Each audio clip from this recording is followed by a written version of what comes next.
सुप्रभात मेरे प्यारे बच्चों। कैसे हैं आप?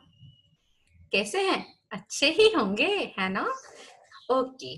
तो बेटा आज हम जो पढ़ने वाले हैं व्याकरण का नया बिंदु, उस बिंदु का नाम है सर्वनाम। सर्वनाम, नाम से ही पता चल रहा होगा आपको, और अगर नहीं पता चल रहा है तो अब पता चल जाएगा। देखिए, सर्वनाम का मतलब होता है सब का नाम। सर्व मतलब सब, और नाम मतलब नाम। तो जो नाम हम सभी के लिए काम में ले सकते हैं वह कहलाते हैं सर्वनाम।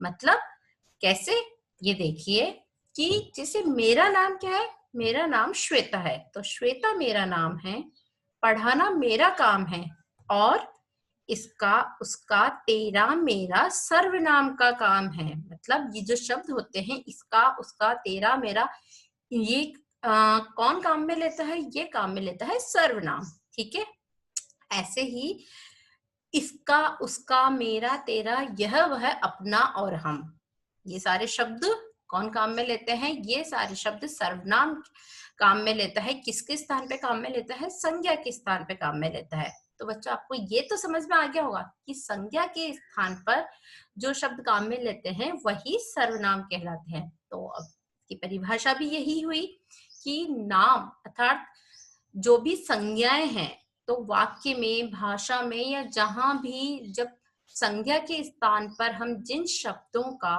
प्रयोग करते हैं या जिन शब्दों का प्रयोग किया जाता है उन्हें सर्वनाम कहते हैं। सर्वनाम मतलब वह नाम जो हम सभी के लिए काम में ले सकते हैं। कोई निश्चित नहीं है कि यह शब्द हमें सिर्फ एक निश्चित व्यक्ति के लिए काम में लेना है, क्योंकि अगर वह निश्चित हो जाएगा तो वह सर्वनाम नहीं, वह क्या कहलाएगा? वह कहलाएगा संज्ञा, यानी कि नाम कहलाएगा। ठीक है, तो एक बार फिर इसकी परिभाषा देख लेते हैं कि नाम की जगह जिन शब्दों का प्रयोग किया जाता है उन्हें सर्वनाम कहते हैं, और ये आपको अच्छे से याद भी करनी है। अब बच्चों, हम जानते हैं कि सबका अपना अपना नाम होता है, पर जब हम बार बार एक ही प्राणी या वस्तु के बारे में कुछ कहना चाहते हैं तो बार बार उसका नाम लेने की जगह कुछ दूसरे शब्दों का प्रयोग करते हैं ना, दूसरे शब्दों का प्रयोग, और वही शब्द क्या कहलाते हैं? वही शब्द सर्वनाम कहलाते हैं। तो उदाहरण से हम समझेंगे। देखिए उदाहरण, राहुल कल जयपुर जा रहा है। अब देखिए इस वाक्य में जो राहुल है वो क्या है? वो है संज्ञा, और जयपुर भी क्या है? संज्ञा है। ये तो आप लोग पहचान ही चुके हैं, है ना? अब नीचे वाले वाक्य में भी संज्ञा का वापस से प्रयोग हुआ है। फिर से वही शब्द प्रयोग में किया गया है कि राहुल ने अपना सारा सामान बांध लिया है। राहुल अपने पापा के साथ जाएगा। राहुल ने जयपुर के बारे में बहुत सुना है। राहुल का बहुत मन था जयपुर जाने का। अब आप कहोगे मैम को क्या हो गया है, ये बार बार राहुल जयपुर ये शब्द काम में क्यों ले रही हैं? अच्छा नहीं लग रहा ना?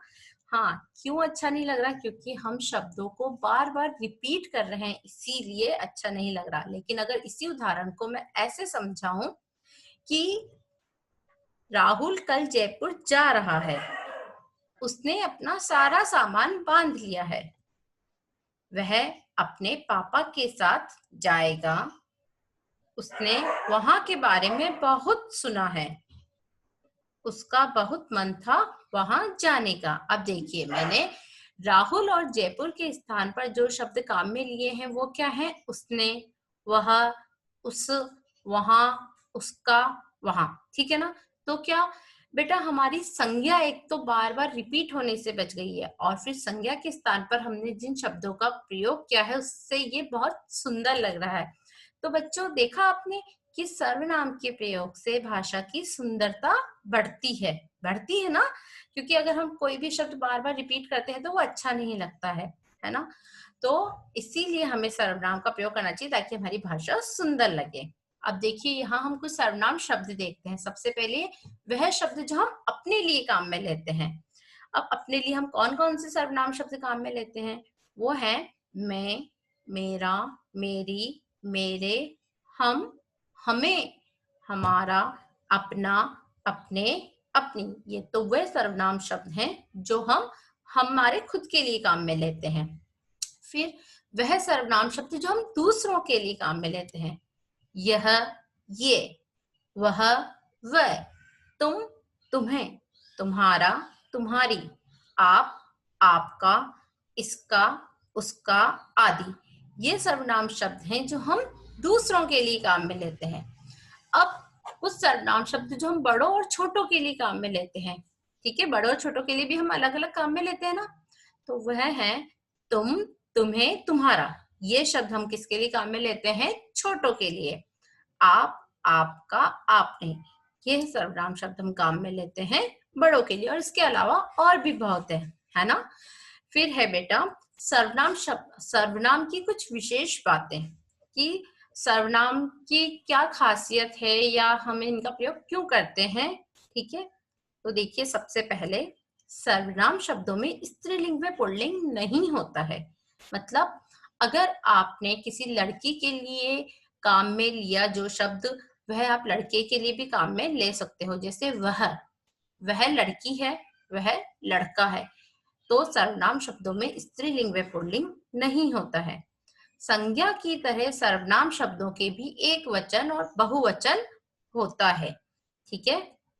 सर्वनाम शब्दों के प्रयोग से हम आदर व अनादर को बताते हैं। किसको बताते हैं हम? आदर और अनादर, मतलब सम्मान और असम्मान को जताते हैं, बताते हैं। जैसे आप आदर के लिए, और जब हमें किसी के ऊपर बहुत गुस्सा आ रहा हो या लड़ाई हो रही है और हमें उसकी रेस्पेक्ट नहीं करनी होती है, तो हम क्या बोलते हैं? तू, है ना।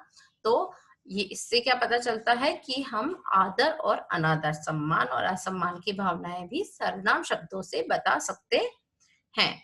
फिर है सर्वनाम शब्द वाक्यों को जोड़ने का कार्य भी करते हैं। कैसे करते हैं? देखिए, जैसे रेखा सुंदर नाचती है, सो उसे उपहार दिया गया।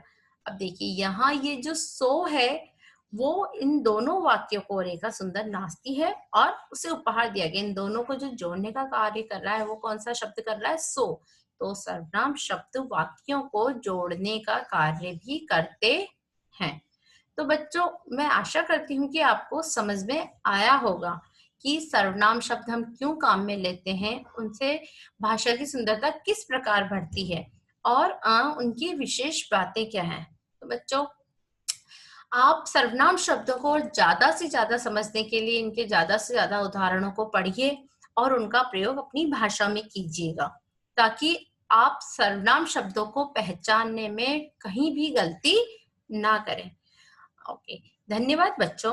अगर आपको मेरा ये वीडियो पसंद आया है या मेरे पढ़ाने का तरीका पसंद आया है, तो प्लीज मेरे चैनल को सब्सक्राइब कीजिए, इसको वीडियो को लाइक कीजिए, और इसके अलावा मैंने और भी जो वीडियो डाले हैं आप उन्हें भी लाइक पे सब्सक्राइब कीजिए। सब्सक्राइब करेंगे तो मेरा वीडियो जो मैं डालूंगी यूट्यूब पे वो सबसे पहले आपके पास जरूर पहुंचेगा। तो आप सब्सक्राइब बटन के पास में जो बेल आइकन है उसे भी दबाना ना भूलें।